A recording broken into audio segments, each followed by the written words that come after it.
Money, love, and success are doing everything they can to get to you, but what we do is we block it from coming into our lives by doing these three things. I'm gonna show you exactly what to do to bypass them so that you finally start to allow what you want into your life. All right, guys, welcome back to another video. My name's Aaron and I help people expand their consciousness. Now in this video, I'm gonna be sharing with you the three biggest manifestation mistakes that are blocking you from attracting money, love, and success. And the first one has to do with this understanding of our energy in general and the things that we think we want versus whether it's actually in alignment with our soul or in alignment with our passion. Because sometimes what happens is we say to ourselves, I want money, love, success. These are the things I want. However, we think the mode to getting there is sometimes ways that are actually out of alignment with who we really are. And let me give you an example of this. About 5 years ago, I would say, I was intending to learn how to make passive income online.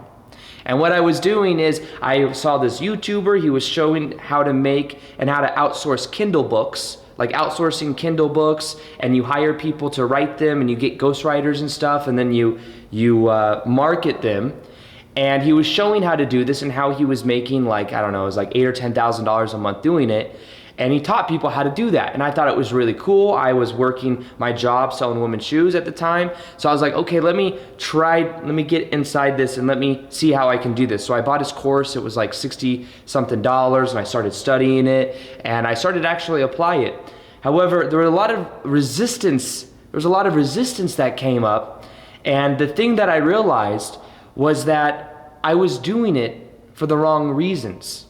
It was nothing I was actually passionate about. I wasn't passionate about writing. I wasn't passionate about getting these, people to write books and marketing these certain ideas. I wasn't actually passionate about that.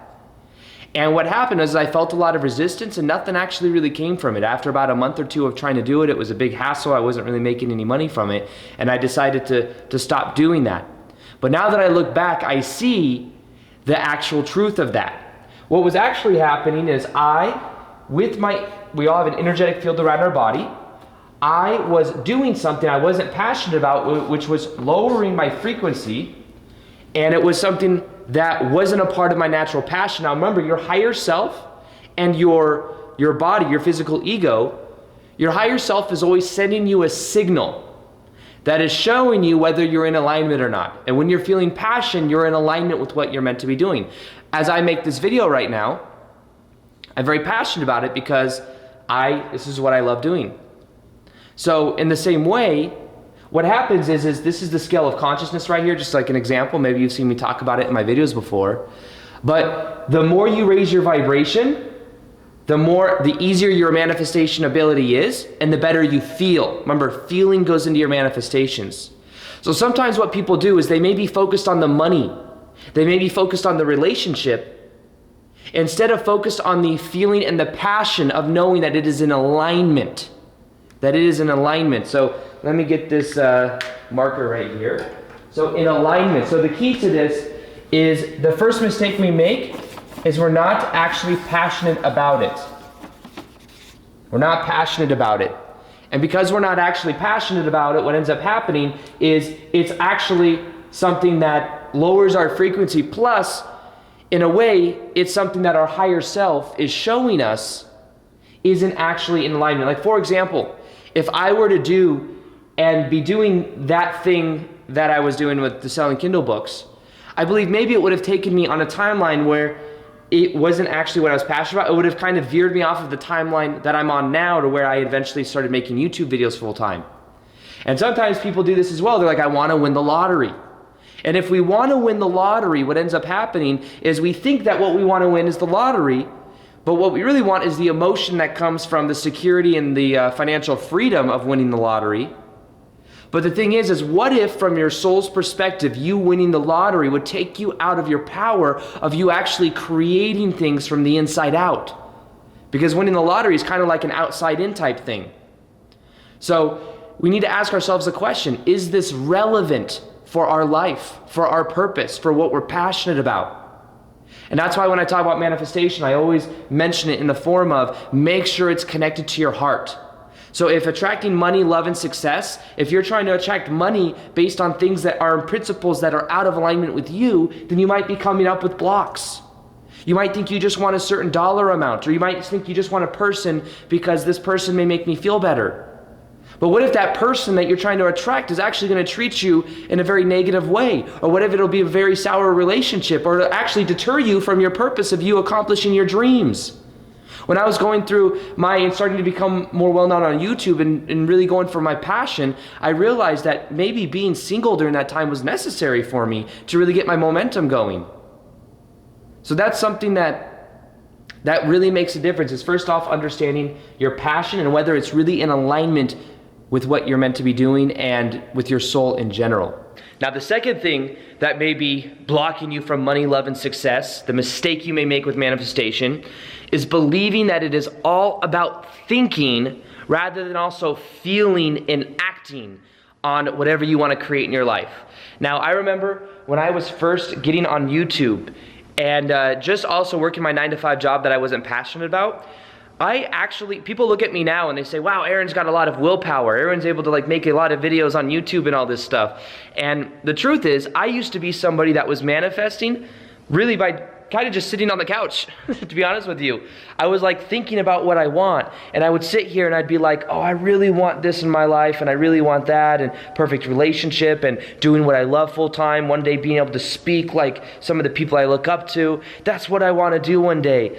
And I remember I was thinking that, and I would go into work every day and just nothing was really happening.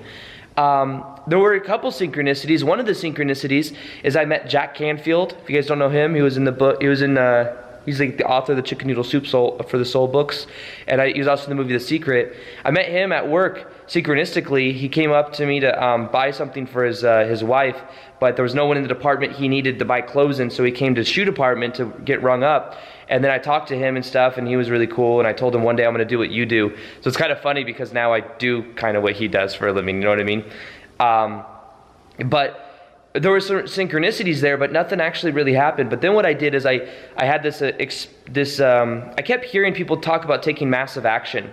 And at the time, that's probably what I needed to hear, but I wasn't really doing it. I'd hear it and I kind of feel resistant about it. Take massive action. It sounds hard. What about law of attraction? You should be able to just make it easy where you don't have to really take action. You just think it, or believe it, you could just think it. But a big change for me was what I did is I ended up going to, I was at my house walking around, and I just had this feeling, if you make a video a day, every single day, well, for a year, your life will completely transform. So I committed to that. And within a short period of time, my channel went from 3,000 subscribers all the way up to over 100,000 subs. And then 4 months later, I quit my job, and I've been doing it full time ever since. And it's been amazing. And that happened, though, from me moving out of just thinking that it was about thinking with the law of attraction or thinking about my goals or money, love, and success, to actually lining that up with also feeling and acting, being that version of me, taking massive action. So it's a huge mistake I see a lot of people make. And, sometimes for this too, it's what do you need to hear in the moment? Right now, I'm at a place to where I'm actually taking less action than usual because I've been realizing that for 3 years I've been taking massive action. And now I need to actually go more within so that I can creatively come up with new things, so that I could also start doing my live events and stuff like that. I'm having to redirect my own energy. That's what I need to hear now. But my guess is that maybe there's many of you that were like me a couple years ago, and you hearing take massive action. I promise you, do one thing every day that brings you closer to your goals, and that by doing it every single day, you're going to be able to experience more of it in your life. And it compounds over time that eventually that becomes something that you can do in your life. So the second one right here, I'm going to go and write it down real quick. One sec. Okay, here it is. Thinking, right there, just thinking. The top one is not actually passion. It's not actually in alignment with the soul. And the third one has to do with something I've been talking a lot about on the channel recently. However, I'm going to share it with you where it's really practical, and that is understanding that anytime we chase something, we immediately put it outside of us, but also understanding that that's also assuming that those emotions don't already exist within inside of us. So for example, we have our energetic body right here, and what we do is we say, when I accomplish the money, love, and success, then I'll feel happy, and we externalize it, and we're always chasing it. It's like we got a stick on a string, and we're chasing that money, love, and success, but we're never going to catch it because we got the stick that's too long. Instead of chasing it, what if you just felt the emotions on the inside of money, love, and success? What if you felt gratitude for what you have now? And by feeling those emotions on the inside, then the outside begins to change. And remember, life is like a mirror. It's reflecting back what we feel on the inside. So if I go over to the mirror and I'm like looking for it and chasing the mirror, it's like chasing the mirror. And if I chase the mirror, I'm always going for something that's external from me. But remember, the mirror of reality is just a reflection anyways.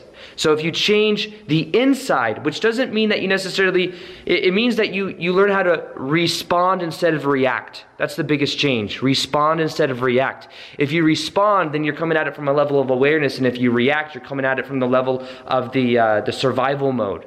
So the key to this is knowing that if we're chasing anything, if you're chasing a person, I really want you, then it's saying, I really don't have you. I really don't have you, and I really need you, which means I'm not complete without you, which is sending a subconscious symbol to yourself that you're not good enough already. So the key to this is understanding that vibrational resonance. In a way, it's like a radio station. If you have a radio station that's at 92.7, which is the frequency of love, let's say that was the frequency of love, and you want to experience more love in your life, you have to first off resonate and be at that radio frequency. Then you can perceive of what else is on that channel, which may be your soulmate coming up to you, you meeting certain types of people, business opportunities, whatever it is, but you must first off be resonating at that frequency. And anytime you're chasing money, love, or success, you're not at that frequency. It's like you're at 87.2 trying to perceive of 92.7. So the key to this is that awareness of feeling it within inside now, giving yourself permission now to feel that love, giving yourself permission now to really get to that state, knowing that as you do, that then really things begin to change. And one of the biggest things too is learning how to live in the end reality. Live in the end reality. That's a concept by Naval Goddard. But imagine the perfect version of you, how you would think, feel, act, the kind of books you would read. That version of you, and live in it. Feel as if that is you now. That feeling on the inside will then change the outer mirror. I just recently did a living in the end meditation, which is very powerful. You can read the comments to see what's possible. Go ahead and you can click below, or actually I'll put an end card right here. Listen to that meditation for 21 days. Watch how your life begins to change, because once you do that, everything changes, I promise you. So with that being said, I'll see you on the next vid. Peace, much love, and namaste.